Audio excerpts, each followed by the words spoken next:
Pastor po sa ating lahat, mga kapatid sa Panginoong Jesucristo. Tayo po ay narito ngayon upang maghatid sa inyo ng salita ng ating Panginoon, na batid po natin na ngayon po ay Good Friday, sapagkat tayo po ay didiwang ng sakripisyo ng ating Panginoong Jesucristo at ginugunita yung kanyang mga ginawa para sa atin. Ako po'y samahan ninyo sa isang maikling panalangin. Tayo po ay dumulog sa tronong biyaya ng Diyos. Aming Diyos Amang nasa langit, sa pangalan ng Panginoong Jesucristo, kami po ay nagpupuri at nagpapasalamat sa hapon ito, na muli ay ikaw ay maparangalan at madakila sa aming mga buhay. Salamat sa kalakasan na patuloy mo pong pinagkakalob sa amin, at higit sa lahat, Lord, ang iyong pong pag-iingat sa kabila ng aming pong pinagdadaan ng krisis sa panahon ito. Panginoong Jesus, hayaan mo po na ang hapong ito ay ialay po namin sa inyo bilang pagunita, pag-alaala sa inyong mga sakripisyo na ginawa sa krus ng Kalbaryo, alang-alang po sa amin.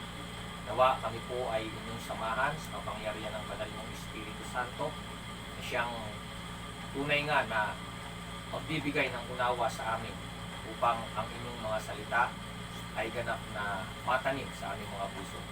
Maraming salamat. Ikaw lamang po ang madakila at maparangalan sa oras na ito. Sa iyo ang kapurihan, sa pangalan mo Jesus na aming tagapagligtas. Amen. At sa oras pong ito ay atin po ngayong gugunitain ang sakripisyo ng ating Panginoong Jesucristo sa krus ng Kalbaryo. At hindi po lingid sa atin that we celebrate today a Good Friday, na kung saan ay ang lahat po ng tao ay nasa kanya-kanyang tahanan at nag-mimiling, nagtitika, bubulay ng ginawa ng Panginoong Jesucristo. At sa hapong ito ay atin pong isi-celebrate o ipagdiriwang ang ginawang sakripisyo ng ating Panginoong Jesucristo. Samahan niyo po ako na atin pong pag-aralan, pagbulayan, pagnilayan ang pitong wika na sinambit ng ating Panginoong Jesucristo bago siya mamatay sa krus. At sa hapong ito, ako po'y naniniwala na ang bawat isa sa ating tahanan ay nariyan. Kapatid, kung ikaw man ay nakaupo at nanonood sa mga sandaling ito, ako po'y inyong samahan sa ating pong pag-aaral ng salita ng Panginoon. Ang ating pong pagdiriwang ngayon ay ang pitong wika ng ating Panginoong Jesucristo, na kung saan ay siya'y nagsakripisyo, nagbata ng hirap, alang-alang sa ating mga pagsalangsang, alang-alang sa ating mga kasalanan. Ito'y kanyang tinubos sa krus at tinugasan tayo ng dugo ng Panginoong Jesucristo. At ito po, mga panahong ito ay napakahalaga po sa ibang mga araw na nagdaraan po sa ating buhay, sapagkat ang araw pong ito ay ating inaalala ang ginawang pagsasakripisyo ng ating Panginoong Jesucristo. Samahan niyo po ako sa pag-aaral ng ating pitong wika na sinambit ng ating Panginoong Jesucristo nung siya ay nasa krus at nakabayubay. Ito ang pitong huling wika ni Jesucristo na kanyang sinambit sa krus. Ang una pong sinambit ng ating Panginoong Jesucristo sa krus ng Kalbaryo ay hinango po sa Lucas chapter 23 verse 34, at ganito po ang pagkakawika ng ating Panginoong Jesucristo. Ama, patawarin mo sila, sapagkat hindi nila nalalaman ang kanilang ginagawa. Noong pong mga panahon na yon ay kasalukuyang ang Panginoong Jesucristo ay ipapako sa krus, at siya po ay nakadipa. Yan po. At itong mga kawal na ito na pasakit sa kanya, ang siyang nagpako sa kanya sa krus. Kung kaya't nasambit ng ating Panginoong Jesucristo, na kung dito sa ating teksto, sa Lucas chapter 23 verse 34, ang sabi niya ay, Ama, patawarin mo sila. Ito po'y winika ng ating Panginoong Jesucristo doon sa mga taong hindi alam ng mga nagpako kay Jesus sa krus ang bigat ng kanilang ginawa. Na bagamat si Kristo Jesus ay wala pong kasalanan, o kaya ang kasalanan natin ay dinala po niya sa krus ng Kalbaryo. At dahil hindi alam ng mga nagpako kay Jesus sa krus ang bigat ng kanilang ginawa, hindi nila siya kilala bilang Mesiyas. Ang alam lang nila sa ating Panginoong Jesucristo ay isang tao. Yan ang pagkakakilala nila. Ngunit hindi nila kinilala si Jesus na siya ay Mesiyas, na siya ay anak ng Diyos. At ang mga taong itong nagpako sa ating Panginoong Jesucristo ay walang alam patungkol sa mga itinuturo ng ating Panginoong Jesucristo. Ang kawalan nila ng kaalaman sa mga katotohanan ng Diyos ay hindi nangangahulugan na sila'y kailangan o nangangailangan na hindi nila kailangan ang kapatawaran. Hindi po yun. Dahil hindi nila alam ang kanilang ginagawa, maaaring ang mga tao, sinasabi nila ay wala akong kasalanan, bakit ako kailangang humingi ng tawad? Na kung saan ang Panginoong Jesucristo nung siya'y binayubay sa krus ng Kalbaryo, siya'y humingi ng tawad hindi lamang sa isang individual, inihingi na ng tawad ang kasalanan ng buong sanlibutan. O kaya't sinabi ng ating Panginoong Jesucristo, Ama, patawarin mo sila sapagkat hindi nila nalalaman ang kanilang ginagawa. Ilan sa atin na alam ang kanilang ginagawa? Karamihan sa atin hindi natin alam ang ating ginagawa. Karamihan sa atin ay madalas nagkakasala sa ating Panginoong Jesucristo, sa ating Diyos na manlilikha sa langit, na karamihan sa atin hindi alam ang salita ng Panginoon, hindi nauunawaan ang sinasabi ng salita ng Diyos. Sapagkat maliwanag sa sinabi sa Hosea chapter 4 verse 6, ng tao ay napapahamak dahil sa kakulangan ng kaalaman sa Diyos. Ang tao ay walang kaalaman sa Diyos ay nagkakasala na po siya. Kaya nga dito, na kung saan itong mga nagpako sa ating Panginoon Jesucristo, hindi siya kilala. At hindi nila alam ang katotohanan ayon sa salita ng Panginoon. Iyan ang dahilan na si Jesus ay nagpunta sa krus upang patawarin ang ating mga kasalanan. Yun ang dahilan kung bakit si Jesucristo ay pinahintulutan niyang siya'y mapako sa krus upang ang bawat isa sa atin ay mapatawad sa ating mga nagawang kasalanan. Kapatid, ito'y panahon ng ating pagninilay at pagbubulay sa mga ginawa natin sa buhay. Ilan nga ba sa atin ang hindi nagkasala? Kung titingnan natin, lahat tayo po ay nagkasala. At walang sino mang matuwid sa harapan ng ating Panginoon. At naunawaan ng Panginoong Jesucristo, alam niya na siya ay papatayin bago pa man siya magpunta sa Jerusalem. Ibig sabihin, si Jesus, bago pa man siya pumunta sa Jerusalem, alam na niya na ang kanyang buhay ay hahantong sa kamatayan. Ano po? Ang bagong tipan ay nagtuturo na sadyang pinayagan niya ang kanyang sariling maipako sa krus para magbayad para sa ating mga kasalanan. Ikaw at ako, kapatid, ang lahat ng ating pagkakasala ay binayaran ng ating Panginoong Jesucristo sa krus ng Kalbaryo. Kung kaya dito sa unang wika ng ating Panginoong Jesucristo, inihahayag dito ang kapatawaran. Kapatawaran sa lahat ng nagawang pagkakasala ng mga tao laban sa Kanya, laban sa Diyos. Maliwanag ang sinasabi ng unang Pedro, Kapitulo 3, versikulo 18, na ganito ang pagkakasabi, sapagkat si Kristo'y namatay para sa inyo. Namatay siya dahil sa kasalanan ng lahat, ang walang kasalanan para sa mga makasalanan, upang iharap kayo sa Diyos. Siya'y namatay ayon sa laman at muling binuhay ayon sa Espiritu. Kaya nga, napakahalaga sa buhay natin mga kapatid na ang kamatayan ng ating Panginoong Jesucristo sa krus ay pinapahalagahan po natin. Ano po? Si Kristo'y namatay dahil sa ating mga kasalanan sapagkat yun po ang naaayon sa kasulatan. Ito ba? Kaya't si Jesus ay nanalangin. Ang winika niya, Ama, patawarin mo sila. Habang siya'y nakabitin sa krus, sinagot ng Diyos ang kanyang dalangin. Bawat tao na nagtitiwalang lubos kay Jesus ay napatawad. Ang kanyang kamatayan sa krus ay nagbabayad sa multa para sa iyo at sa aking kasalanan. Ang kanyang dugo ang naghugas ng ating mga kasalanan. Kapatid, napakahalagang maunawaan mo na ang kasalanan na ating nagagawa ay binayaran sa pamamagitan ng dugo ng ating Panginoong Jesucristo. Ilan ba sa atin ang buhay ay hindi pinapahalagahan?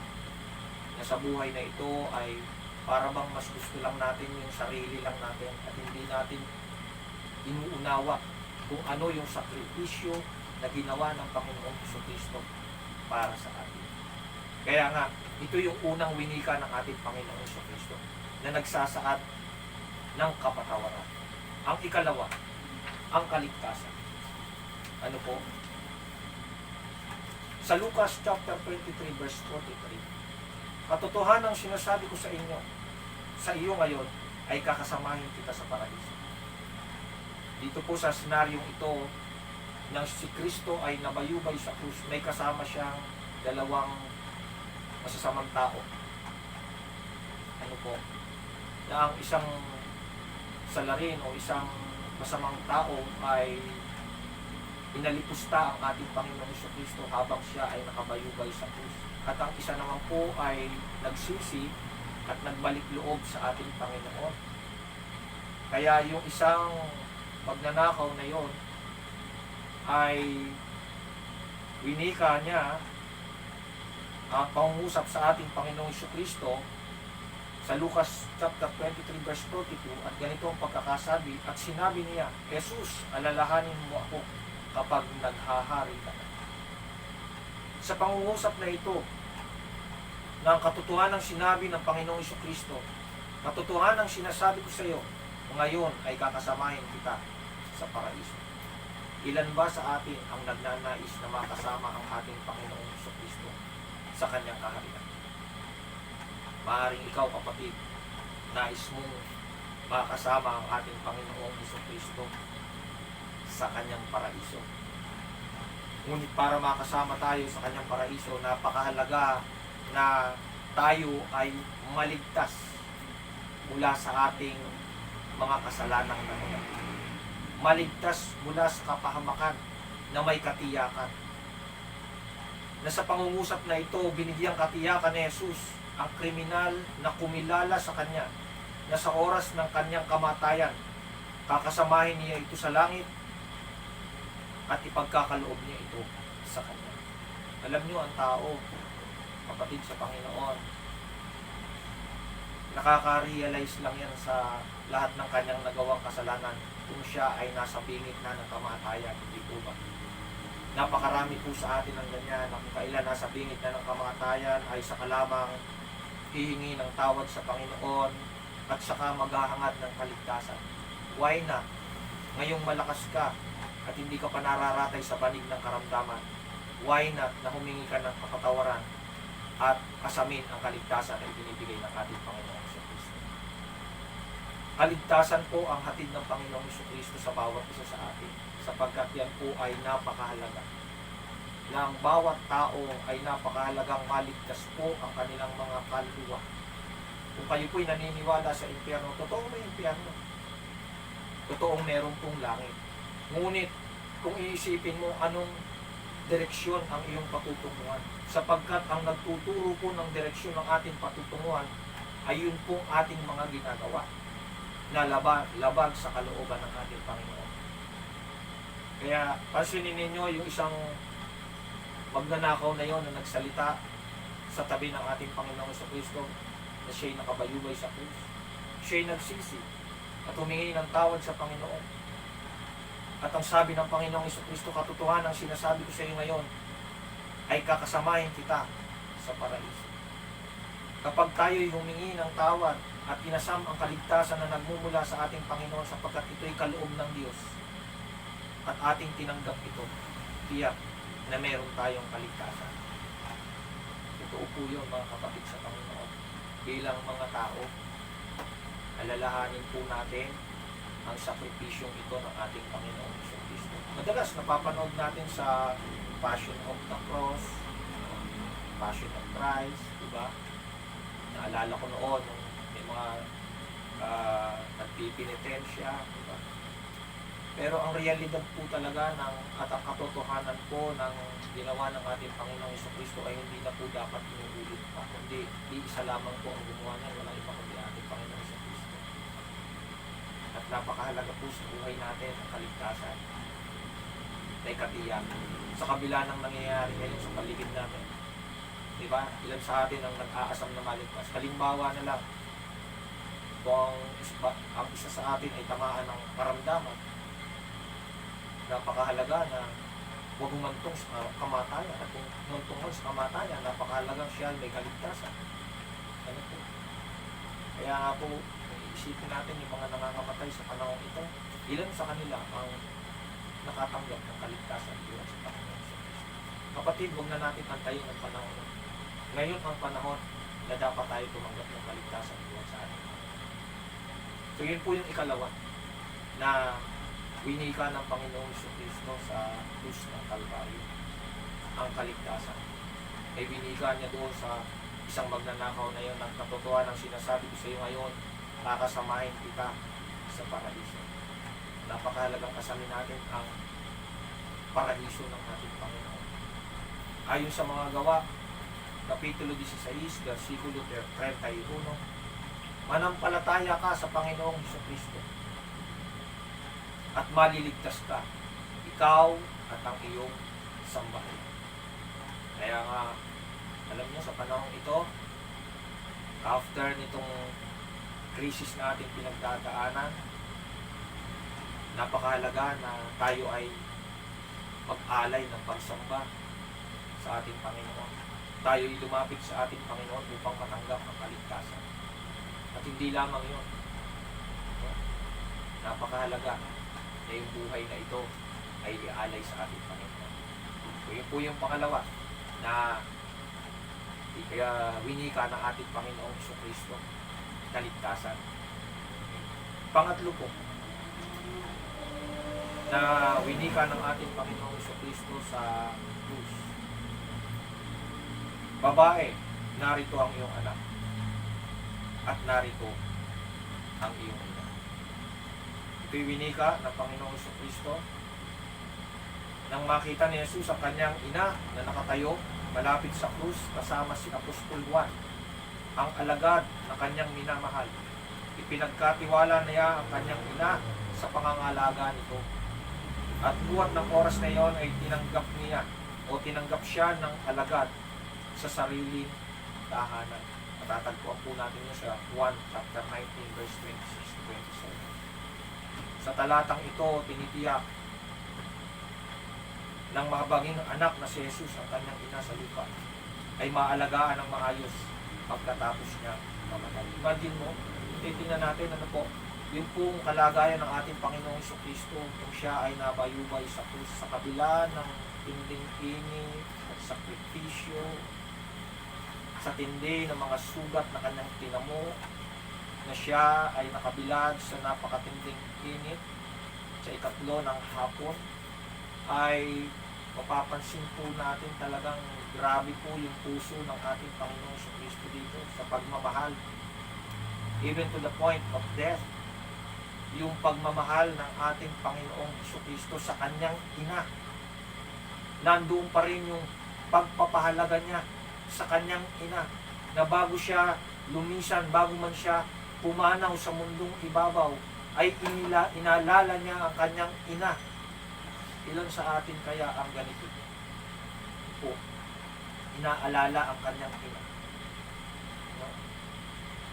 Sa panahon natin ngayon, bihira siguro, lalo na yung mga kabataan. Ilan sa atin ngayon kahit na tayo may mga edad na, ilan sa atin ngayon ang may pagpapahalaga pa sa ating magulang. Samantalang ito si Jesucristo ay nakabayubay sa krus, nabibilag sa init, nakatingin ang kanyang ina na umiiyak at minamasdan ang kanyang kamatayan. Pero nakuha pang banggitin ng ating Panginoong Jesucristo, alalahanin ang kanyang inang si Maria. At ito'y inihabilin niya kay Apostol Juan. Ano po? Kaya nga sabi niya, babae, narito ang iyong anak at narito ang iyong ina. Kaya nga, mahalagang maunawaan natin sa talatang ito na sinabi ng ating Panginoong Jesucristo na tinitiyak ng Panginoong Jesucristo bago man siya umanaw ay malagay sa maayos ang kanyang ina. Imagine lang. Hindi po ba? Ako'y napapaisip sa ating mga anak, tayong mga anak, ilan kaya sa atin ang naaalala ang ating mga ina? Lalo na sa panahon ito. Kaya ngayon, sa panahon natin, di ba na ang mga kabataan? Ang mga kabataan, kung makasagot sa ina, gano'n na lang, wagas. Ang mga kabataan, kung makapagdabog sa magulang, gano'n na lang. Pero ang Panginoong Jesucristo, dito nakita ko, sobra, labis yung kanyang pagmamahal sa kanyang ina. Labis niyang pinahalagahan ang kanyang ina na bago man lamang siya'y pumanaw, malagay sa maayos ang kalagayan ng kanyang ina. Grabe po ang puso ng ating Panginoong Jesucristo pagdating sa pagmamahal sa magulang, pagmamahal sa tao. Ano po? Kaya sinabihan ni Jesus si Juan na alagaan ang kanyang ina. Mayroong higit pa, no? Kung titingnan po natin, ilalagay natin sa spiritual na bilang isang Kristiyano, tayo nabubuhay. Pagkatapos nating maligtas, dapat tayo maalagaan. Hindi po ba? Kaya nga, gusto ko pong maunawaan ng bawat isa ang ating kalagayan, lalo na sa panahon ito. Ilan sa atin ang nagbalik loob sa Panginoon simula nang nangyari itong krisis na ito. At napakahalaga po ang pagbabalik loob sa Panginoon. At napakahalaga po ang siya ay tanggapin sa ating buhay bilang ating tagapagligtas. At kung ating tinanggap ang ating Panginoon, maunawaan natin na tayo ay napakahalagang mapangalagaan po ang ating buhay spiritual. Ito literal na sinabi ng Panginoon sa Kristo sa kanyang ina. Babae, narito ang iyong anak. Pinagmasdan ng ina si Jesus habang siya'y nakabalibay sa atin. At ang anak na may nakatunghay sa kanyang ina at iniabili ang kanyang ina sa kanyang halaga. Kaya nga kapatid, kung tayo'y naligtas, napakahalagang may nangangalaga sa ating buhay. Sumakita po natin dito sa pangatlong winika ng Panginoon sa Kristo, yung pagmamahal. Ang pagmamahal ng Panginoon sa Kristo sa kanya. Sa kabila ng kasakit, ng sakripisyo na kanyang natamo sa krus. Siguro naisip ng Panginoon sa Kristo, buhay man niya'y kulang kabayaran dahil sa sakripisyo ng kanyang ina na siya'y nabuhay. Hindi ba? Yan ang nakakalimutan ng marami sa atin ngayon pagdating sa ina. Diba? Imagine mo, siyang nabuwan kang dinala ng nanay mo sa tiyan, tapos paglaki mo, sasagot-sagutin mo lang ang magulang mo. Pero hindi naman lahat. Merong iba. Merong ibang mga kabataan na talagang grabe ang pagmamahal sa magulang. Kaya nga yung mga magulang natin, kahit na matanda na, kalingain po natin sila. Mahalin po natin sila. Alalahanin po natin sila sa panahon ito. Kamusta na kaya kanilang kalagayan kung sila may malayo sa ating pili? Ano po? Hindi pa po huli ang lahat. May pagkakataon pa po. Ano po? May padama ang pagmamahal sa ating mga magulang. Hindi po ba? So, ang ikaapat po na Winika ng ating Panginoong Jesucristo sa Mateo chapter 27 verse 46. Nang mag-ikatlo ng hapon, sumigaw ng malakas si Jesus at sinabi, Eloi, Eloi, lama sabachthani, na nangangahulugang, Diyos ko, bakit mo ako pinabayaan? Noong mga sandaling iyon, sobra na po yung dalamhati ng Panginoong Jesucristo. Kaya sa kanyang pagkakabayubay po sa krus ng Kalbaryo, grabe po yung hirap na. Isipin mo kapatid, yung hirap ng pisikal, hirap ng kalooban,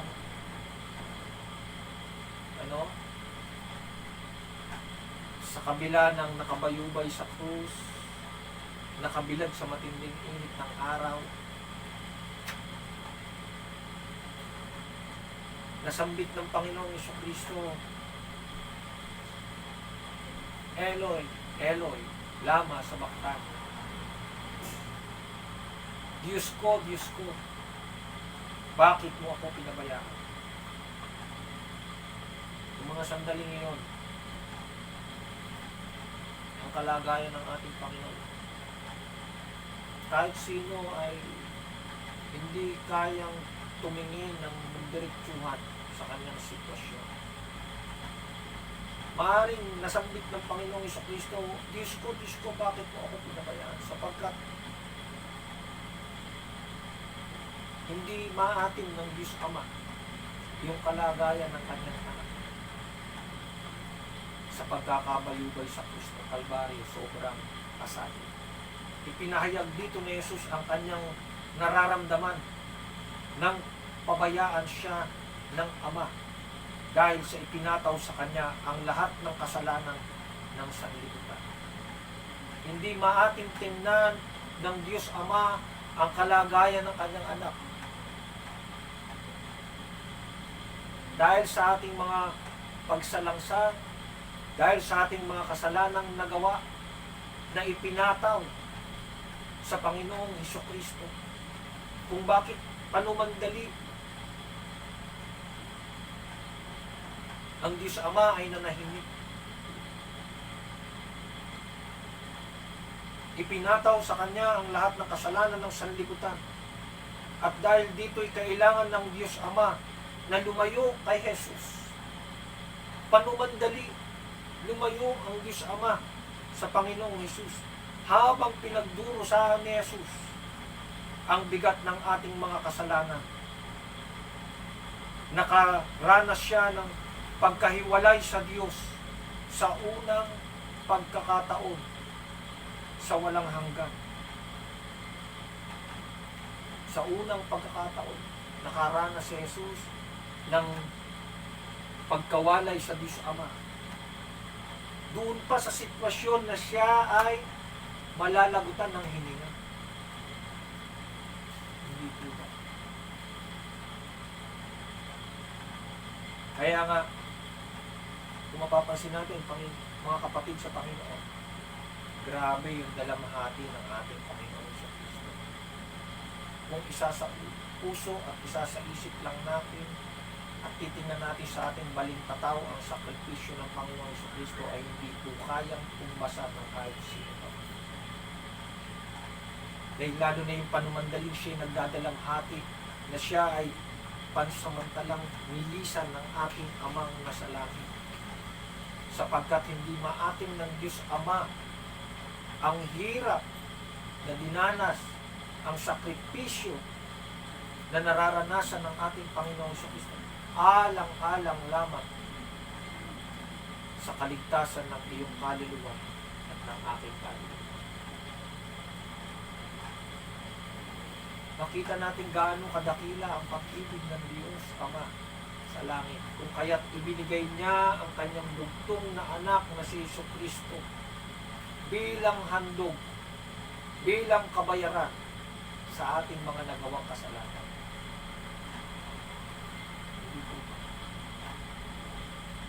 Sobrang dalamhati. Sobrang nagdalamhati ang Panginoon. Ayon sa awit 22:1, O Diyos ko, bakit ako binayaan? Masidhi ang tadkoy ko upang ako ay tulungan, ngunit hindi dumarating ang saklolong iniinda. Nangyari ang kalooban ng Diyos Ama sa buhay ng ating Panginoon. Kaya dito mapapansin natin, kapatid sa Panginoon, na nihanda talaga ng Panginoong Jesucristo yung kanyang sarili na sa kanyang babatahin hirap, kasakit, na magiging katumbas nito'y kamatayan, ay talagang inihanda po niya ang kanyang sarili sa kanyang mararanasan. Tanging si Jesus lamang po may kakayahang gumawa ng sakripisyo. Kaya nga, malinaw para sa atin itong mga ginawa ng Panginoong Hesus na pag-aalay ng kanyang buhay. Kaya kapatid, pahalagahan mo ang buhay na yan na meron ka, sapagkat yan ay iniligtas ng Panginoon Hesus mula sa tiyak na kapatid. Kaya sa pagbabata ng Panginoong Jesucristo sa krus ng Kalbaryo, kasalanan ko ay dinala niya ang bigat sa krus. At naranasan niya na siya ay mawalay sa Diyos Ama dahil sa ating mga pagsalangsan. Na kung tutuusin, dapat tayo nakapako sa krus. Pero dinakop ng ating Panginoong Jesucristo ang kasalanan ng buong sanlibutan. Kaya napapanahon, kapatid sa Panginoon, itong oras na ito, itong panahon ito, itong krisis na nararanasan natin, panahon ito para tayo ay magbalik loob sa Panginoon, magbulay ng kanyang salita, pag-aral, unawain ito, at higit sa lahat, yakapin at pahalagahan ang lahat ng mga sakripisyo ng ating Panginoon. So sa ikalima po, binanggit ng Panginoong Jesucristo sa Juan 19:28, nauuhaw ako. Tinutupad dito ni Jesus ang isang hula tungkol sa tagapagligtas. Ayon sa awit 69:21, binigyan naman nila ako ng pagkaing mapait, at sa aking kawawan ay binigyan nila ako ng suka na maiinom. Sa kabila ng pagkakabayubay ng ating Panginoong Jesucristo sa krus ng Kalbaryo, dahil sa tindi ng init na kanyang nararanasan, sa sobrang sakit na kanyang nararanasan, actually, halos paubusan ng dugo ang Panginoong Jesucristo. At dahil yung katawan niya ay na-drain na, maging ang kanyang lalamunan ay natutuyo na, nasambit niyang nauuhaw ako. Nang sabihin ni Jesus, nauuhaw ako, ito ang nagtulak sa mga sundalong Romano na bigyan siya ng suka nang nakaugali ang gawin tuwing may ipinapako sa krus, at sa gayon ay tinupad niya ang hula. Napakabiblikal po kahit yung pagbibigay ng suka sa ating Panginoon Jesucristo. Instead of tubig ang ibigay sa kanya, suka ang ibigay sa kanya.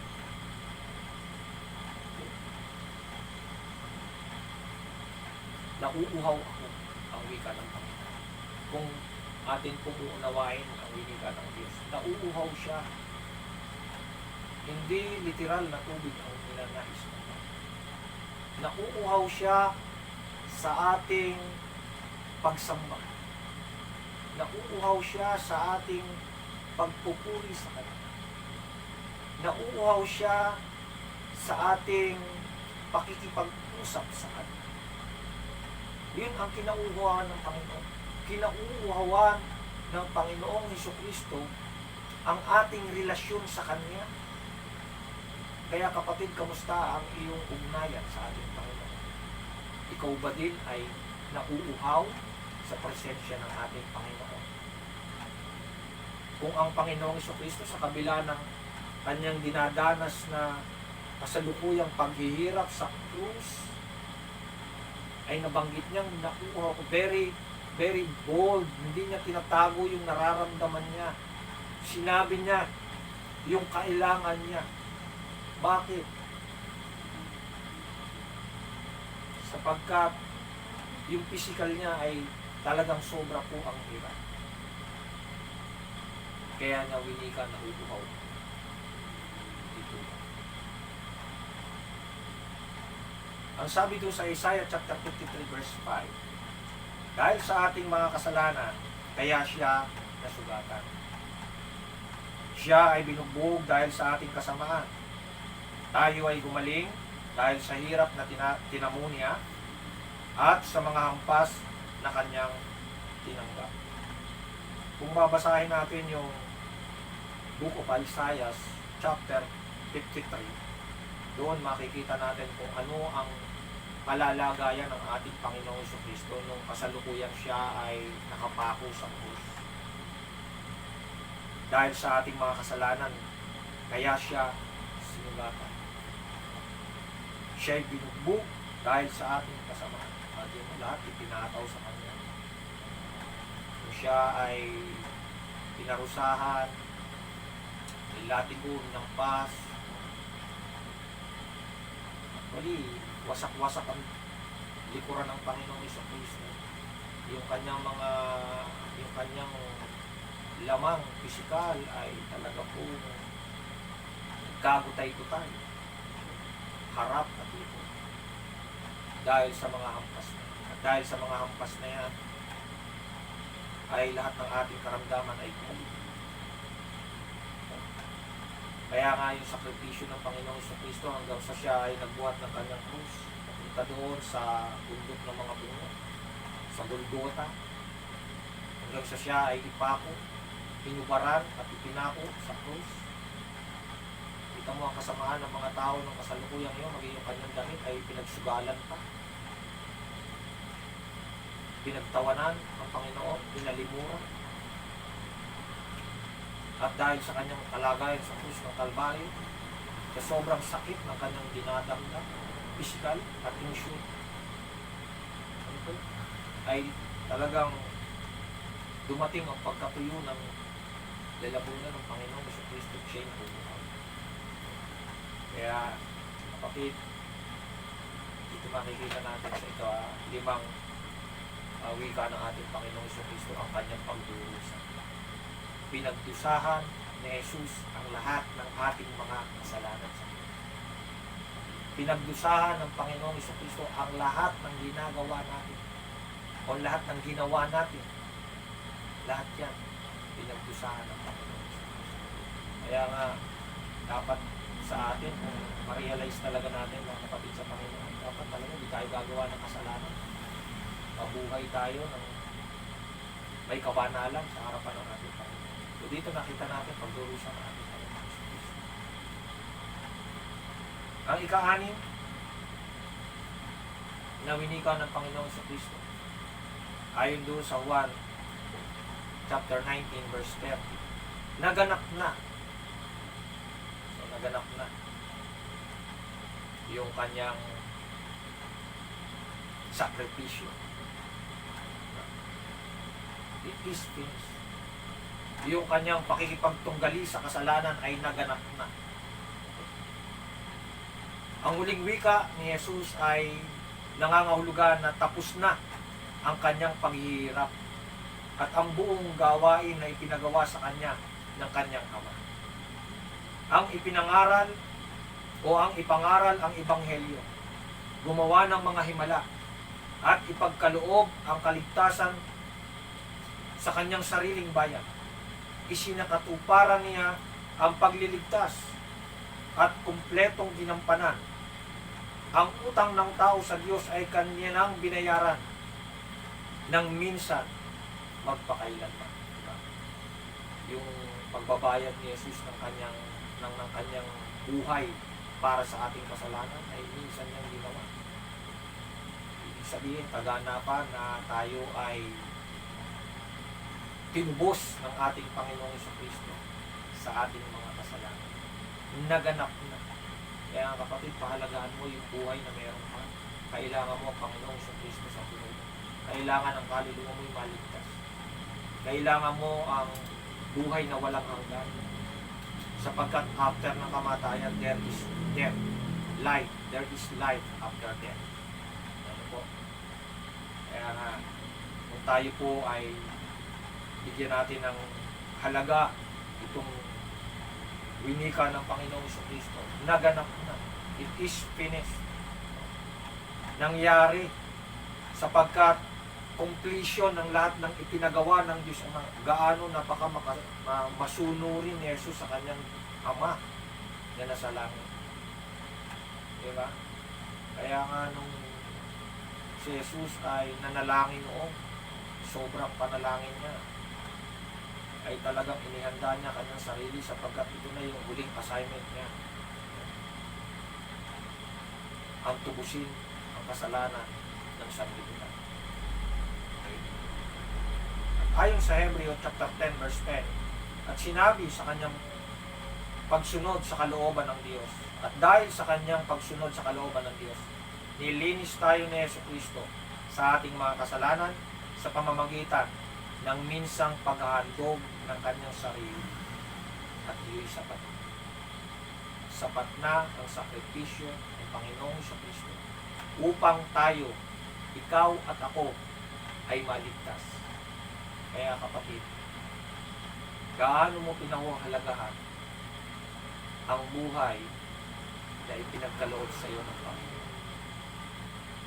Huwag mo sayangin ang buhay, sapagkat ang buhay na yan ay napakahalaga sa ating Panginoon. Nilinis siya ng dugo ni Jesus. At dahil sa kanyang sakripisyo, lahat ng kasalanan, simula pat sapul hanggang ngayon, ay kayang patawarin ng Panginoon at kanyang pinatawad. At ayon sa Hebreo chapter 10 verse 14, sa makatuwid, sa pamamagitan ng isa lamang paghahandog, ay kanyang pinapaging banal magpakailanman ang mga nililinis. Lahat tayo may karumihan ng kasalanan at kailangan natin ng paglilinis ng ating Panginoong Kristo sa ating buhay. Gusto kong maunawaan mo, kapatid, na ang buhay na ibinigay ng ating Panginoon sa bawat isa sa atin ay napakahalagang ito'y pinahahalagahan at pinapapaging banal. Nais kong kilalanin mo ang Panginoon sa Kristo sa pamamagitan ng pagsuko sa Diyos na iyong buhay. At dito sa ikapitong wika ng ating Panginoon sa Kristo, ganito ang pagkakawika ng Panginoon sa Lucas chapter 23 verse 46. Ama, sa kamay mo ay tinatagubilin ko na ang aking espiritu. Sa kamay mo ay ipinagtatagubilin ko ang aking espiritu. Ibig sabihin, pagsuko sa Diyos. Ipinagkakatiwala ng Panginoong Kristo yung kanyang espiritu sa kamay ng Diyos. Gusto kong maunawaan mo, kapatid, sa Panginoon. Napakahalaga ang pagsuko ng buhay sa Panginoong Diyos. Ipinahayag ng pangungusap na ito na Jesus na kusang loob niyang ibinigay ang kanyang kaluluwa at espiritu sa kamay ng Ama. Nagpapahiwatig ito na malapit na siyang mamatay at tinatanggap ng Diyos Amang nasa langit ang kanyang handog. Dito'y inialay ng Panginoong Kristo ang kanyang kaluluwa at ang kanyang espiritu. Inihandog niya ang kanyang sarili na walang dungis sa Diyos. Sabi sa Hebreo chapter 9 verse 14, ngunit higit na di hamak ang magagawa ng dugo ni Kristo sa pamamagitan ng walang hanggang espiritu ay inialay niya sa Diyos ang kanyang sarili na walang kapintasan. Ang kanyang dugo ang luminis sa ating puso't isip upang talikdan na natin ang mga gawang walang kabuluhan at paglingkuran ang Diyos na buhay. Kapatid, itong ikapitong wika ng ating Panginoon Jesucristo ay lubhang napakahalaga. That we must offer our life to God as a living sacrifice, holy and acceptable to God. Kung sino man ang nagnanais na mag-alay at magsuko ng kanyang buhay sa ating Panginoon, I challenge you, kapatid, na sumabay sa isang maikling panalangin. Panalangin ng pagtanggap sa Panginoong Jesucristo. Panalangin ng pagsusuko ng buhay sa ating Panginoong Jesus. Maaring sa kalagayan mo ngayon ay may mga kabigatang kang pinagdadaan. Pero ang lahat ng iya isuko mo, higit sa lahat, buhay mo isuko mo sa ating Panginoon. At kilalanin ang tagapagligtas na ito ng iyong kaluluwa, walang iba kundi ang ating Panginoon Jesus. Sabay kayo sa isang nag-iisang panalangin. Mangyaring iyong ipikit ang iyong mata at iubo ang iyong ulo. At sambitin mo ang panalangin ito, gawin mong personal mong panalangin sa ating Panginoon sa pagkakataon ito. Tayo'y manalangin. Panginoong Jesus, sa mga sandaling ito, ako po ay nagpupuri at nagpapasalamat sa pagkakataong ito na ibinigay mo sa akin. Na ang araw na ito ay lubhang napakahalaga. Unang-una sa akin. Panginoong Jesus na taga Nazaret, ikaw na nakakasaliksik at nakakasiyasat ng aking puso at isipan. Sa oras na ito, ako po ay lumalapit sa iyo. Humihingi ako ng kapatawaran sa lahat ng aking nagawang kasalanan, simula pagkabata hanggang sa kasalukuyan. Panginoong Jesus na taga Nazaret, patawarin mo po ako. Patawarin mo po ako.